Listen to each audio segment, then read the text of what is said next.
Is your Toyota Camry USB port failing to charge your phone or connect to Apple CarPlay? Data shows that 80% of connection issues are resolved without needing a single internal component replacement.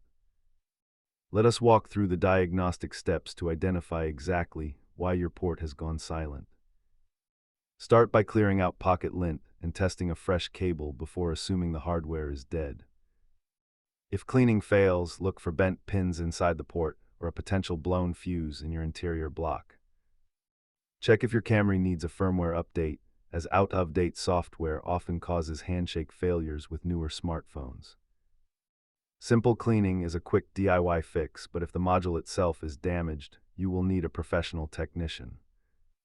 Costs vary wildly, but a new factory USB module typically runs under $200, including labor. For advanced users, testing for constant voltage at the harness can confirm if the port has truly failed.